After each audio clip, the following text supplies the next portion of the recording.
जय श्री कृष्णा दोस्तों, आप सभी का हमारे YouTube चैनल AR ज्ञान गंगा में स्वागत है।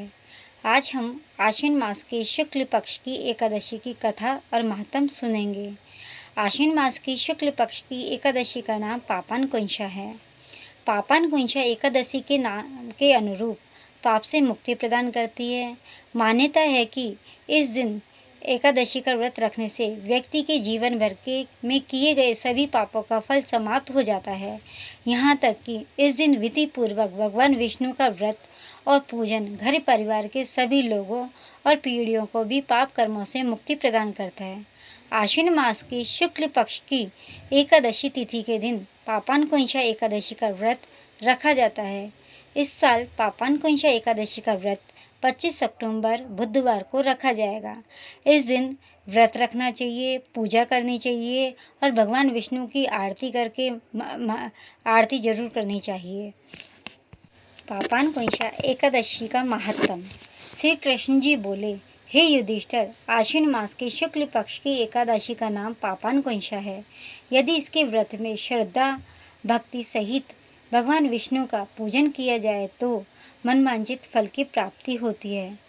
एक लोक में सुंदर स्त्री, पुत्र और धन सर्व संसारिक सुख मिलते हैं। अंत में वह आप भी स्वर्ग को जाता है और उसके मातृ पक्ष के 10 पुरखे, पितृ पक्ष के 10 पुरखे और स्त्री पक्ष के 10 पुरखे विष्णु जी का स्वरूप होकर वैकुंठ में जाते हैं। इस एकादशी से एक दिन पहले भगवान राम ने रावण का वध किया। चाहे रावण का स्वभाव था, कर्म राक्षस का था, परंतु वंश तो ब्राह्मण का था। अतः ब्रह्मा हत्या का दोष निवारणार्थ मर्यादा पुरुषोत्तम राम ने पापान कुंशा एकादशी का व्रत किया और पाप प्राप्त रहित हो गए। राजसूय यज्ञ और अश्वमेध यज्ञ हजारों करो, परंतु वह एक पापान कुंशा एकादशी के तुल्य नहीं है। पापान कुंशा एकादशी व्रत कथा। पौराणिक कथा के अनुसार विंध्याचल पर्वत पर क्रोधन नामक एक बहेलिया रहता था। वह बड़ा क्रूर और हिंसक था। उसका सारा जीवन हिंसा, लूटपाट, मद्यपान और गलत संगति में ही बीता था। एक दिन अचानक उसे जंगल में तपस्या करते हुए अंगिरा ऋषि से मिला।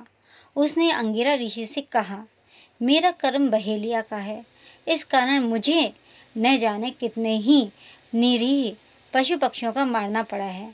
मैंने जीवन भर पाप कर्म किए हैं, इसलिए मुझे नरक ही जाना पड़ेगा। कृपा कर मुझे कोई ऐसा उपाय बताएं जिससे मेरे सारे पाप मिट जाएं और मोक्ष की प्राप्ति हो। उसके निवेदन पर महर्षि अंगिरा ने उसे आश्विनी शुक्ल की पापान कुंशा एकादशी का विधि पूर्वक व्रत करने को कहा। महर्षि अंगिरा के अनुसार उस बहेलिये ने पापान कुंशा एकादशी का व्रत रखा। अश्विनी माह के शुक्ल पक्ष की एकादशी के दिन पापान कुंशा एकादशी का व्रत रखा जाता है। बहेलिये ने विधि पूर्वक इस दिन भगवान विष्णु का पूजन किया और व्रत रखा।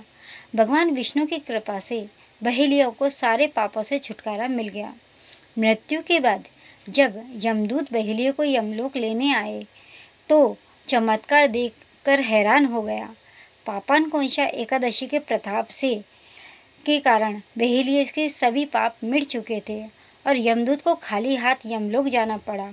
बहेलिया भगवान विष्णु की कृपा से बैकुंठ लोक को गया। हे भगवान, आपने जैसे बहेलिये को मोक्ष प्रदान किया और उसके सारे पापों से उसे मुक्ति दी, वैसे ही हमें भी हमारे सारे पापों से मुक्ति देना और हमें भी मोक्ष की प्राप्ति देना। इस दिन ब्रह्मा पुराण में वर्णित सागर है कि सावे का सागर लेना चाहिए। सावे के चावलों से बने पदार्थ, खीर, फल आदि का सेवन करना चाहिए। जय श्री कृष्णा दोस्तों।